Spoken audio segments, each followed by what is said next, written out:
श्री रामचंद्र मानस अयोध्या कांड का शेष भाग हिंदी में सुनिए। सब लोग कह रहे हैं कि हम सच सुख के योग्य नहीं हैं। हमारे ऐसे भाग्य कहाँ। दोनों समाजों का श्री रामचंद्र के चरणों में सहज स्वभाव से ही प्रेम है। इस प्रकार सब मनोरथ कर रहे हैं। उनके ही प्रेम युक्त वचन सुनते ही सुनने वालों के मनों को हर लेते हैं। उसी समय सीता जी की माता सुनैना जी की भेजी हुई दासियां कौशल्या जी आदि के मिलने का सुंदर अवसर देखकर आई।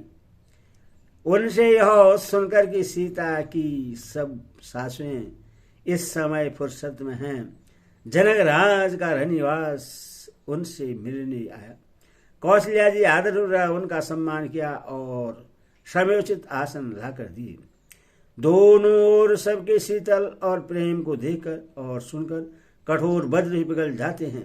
शरीर पुलकित और स्थिर हैं और नेत्रों में शोक और प्रेम के आंसू हैं।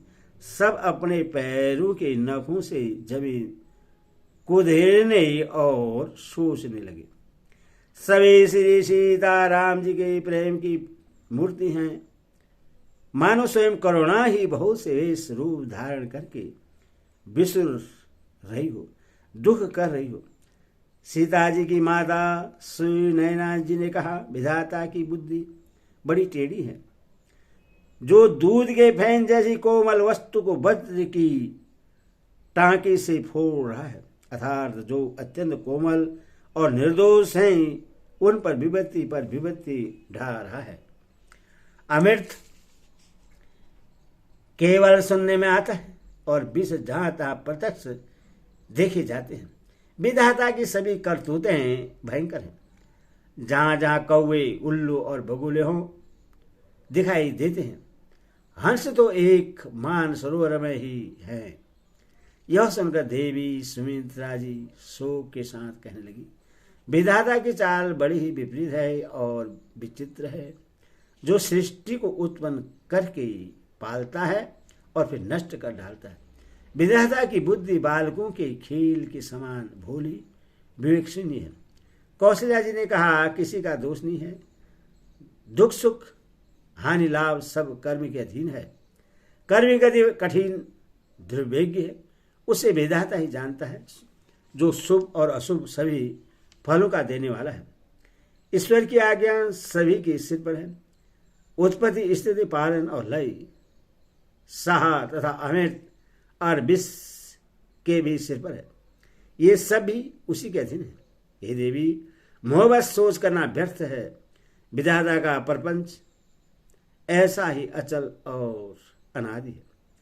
महाराज के मरने और जीने की बात को हृदय में याद करके जो चिंता करती हैं, वह तो हे सखी, हम अपने ही हित की हानि देखकर स्वार्थवश करती हैं।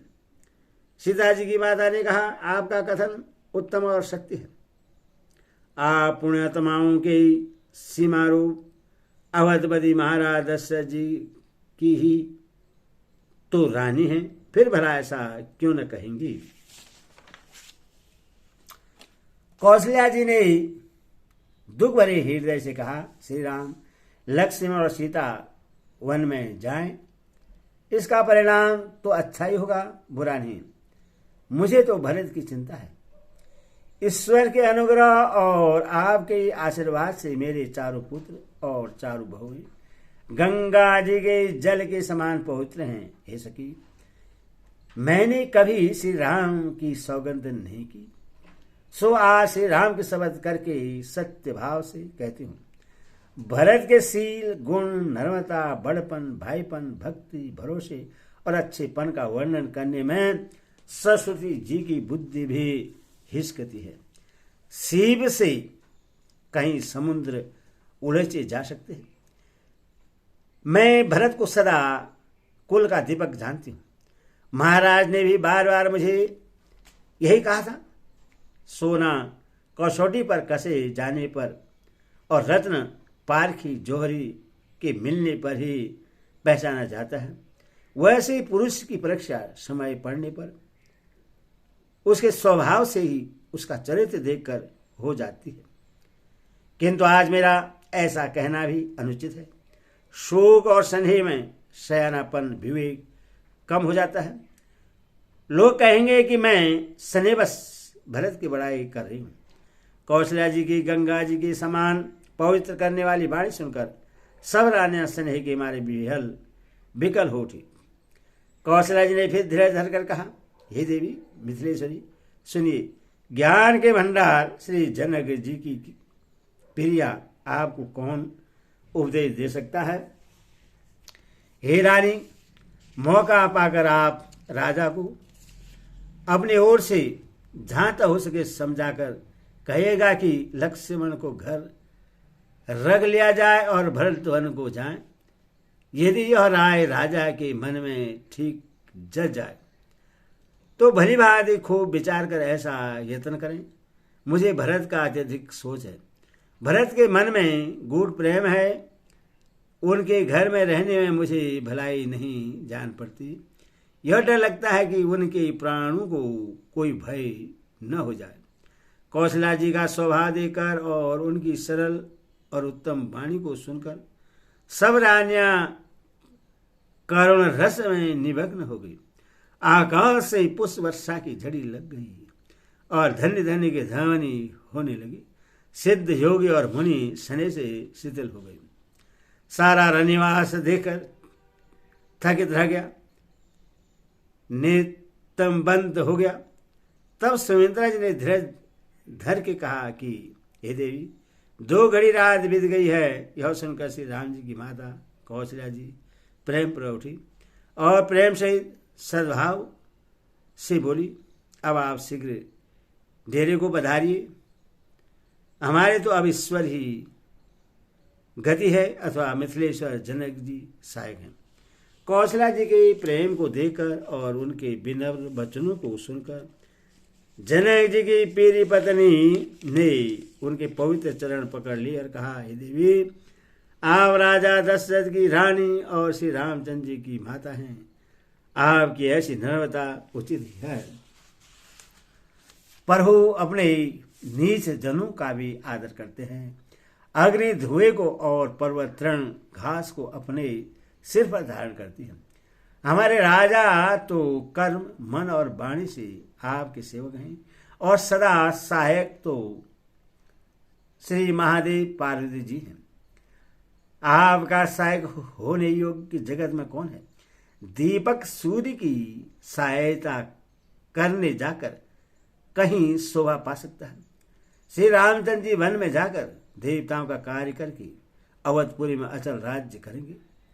देवता नाग और मनुष्य सब श्री रामचंद्र जी की भुजाओं के बल पर अपने अपने स्थानों लोगों में सुखपूर्वक बसेंगे। यह सब याज्ञवल्क्य मुनि ने पहले से ही कह रखा है। हे देवी, मुनि का कथन व्यर्थ झूठा नहीं हो सकता। ऐसा कहकर बड़े प्रेम से पैरों में पड़कर सीता जी को साथ भेजने के लिए विनती करके और सुंदर आज्ञा पाकर तब सीता जी समेत सीता जी की माता डेरे को चली। जानकी जी अपने प्यारे कुटुंबियों से जो जिस योग्य था उससे उसी प्रकार मिली।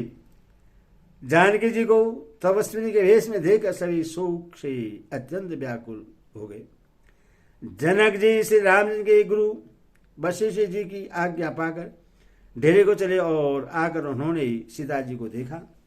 जनक जी ने अपने पवित्र प्रेम और प्राणों की पाहुली जानकी जी को हृदय से लगा लिया। उनके हृदय में वात्सल्य प्रेम का समुद्र उमड़ गया। राजा का मन मानो प्रयाग हो गया। उस समुद्र के अंदर उन्होंने आदि शक्ति सीता जी के अलौकिक स्नेह रूपी अक्षय भट्ट को बढ़ते हुए देखा। उस सीता जी के प्रेम रूपी भट्ट पर श्री रामचंद्र जी का प्रेम रूपी बालक बाल रूपधारी भगवान शोभित हो रहा है। जनक जी का ज्ञान रूपी चिरंजीवी मार्केट मुनि व्याकुल होकर डूबते डूबते मानो उस श्री राम प्रेम रूपी बालक का सहारा पाकर बच गया। वस्तुतः ज्ञानी श्रोमणी विधिराज की बुद्धि मोह में मग्न नहीं है। यह तो श्री सीता राम जी के प्रेम की महिमा है। जिसने उन जैसे महान ज्ञानी के ज्ञान को भी विकल कर दिया।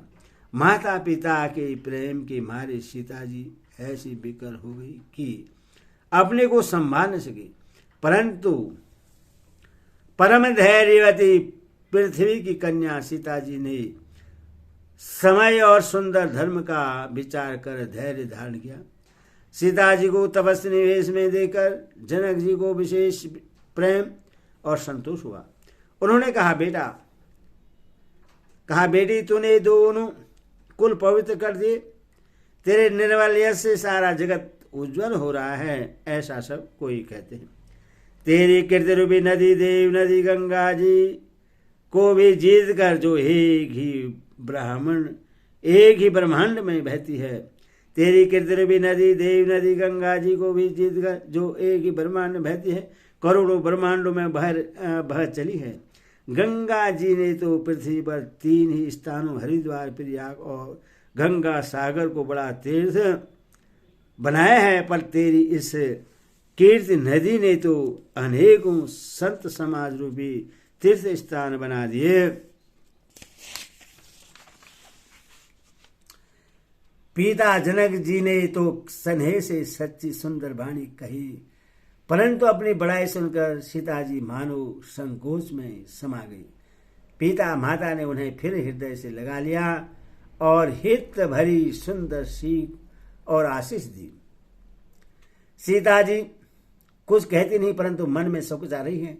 रात में सासू की सेवा छोड़कर यहाँ रहना अच्छा नहीं है। रानी सुनैना जी ने जानकी जी का रुख देकर उनके मन की बात समझकर राजा जनक जी को जना दिया। तब दोनों अपने हृदय में सीता जी के शील और स्वभाव की सराहना करने लगे। राजा रानी ने बार बार मिलकर और हृदय से लगाकर तथा सम्मान करके सीता जी को विदा किया। चतुर रानी ने समय पाकर राजा से सुंदर वाणी में भरत जी की दशा का वर्णन किया। सोने में सुगंध और समुद्र के से निकली हुई सुधा में चंद्रमा के सार अमृत के समान भरत जी का व्यवहार सुनकर राजा ने प्रेम विहल होकर अपने प्रेमाश्रु के जल से भरे नेत्रों को मूंद लिया। वे भरत जी के प्रेम में मानो ध्यानस्थ हो गए। वे शरीर से पुलकित हो गए और मन में आनंद होकर भरत जी से सुंदर यश की सराहना करने लगे। वे बोले, हे सुमुखी, हे सुयनी, सावधान होकर सुनो। भरत जी की कथा संसार के बंधन से छुड़ाने वाली है।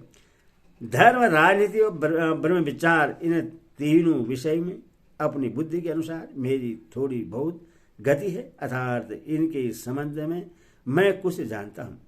वह धर्म, राजनीति और ब्रह्म ज्ञान में प्रवेश रखने वाली मेरी बुद्धि भरत जी की महिमा का वर्णन तो क्या करे, छल करके भी उसकी छाया तक को नहीं छू पाती।